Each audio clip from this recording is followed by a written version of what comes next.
तुम्ही पाहत आहात MCN न्यूज मराठी। पर्यावरण रक्षणाच्या उद्देशाने एक अनोखे पाऊल उचलत आसलगाव येथील एका कुटुंबाने पारंपरिक अस्थि विसर्जन न करता दिवंगत व्यक्तीच्या स्मृतीप्रित्यर्थ वृक्षारोपणाचा निर्णय घेतल्याने या उपक्रमामुळे सामाजिक व पर्यावरणीय पातळीवर सकारात्मक संदेश पसरला आहे।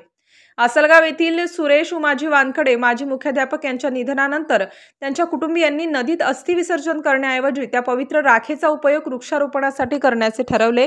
त्यांनी राख मिसळून एक झाड लावले आणि त्या झाडाचे संगोपन हीच खरी श्रद्धांजली असल्याचा एक नवा आदर्श समाजासमोर निर्माण केला।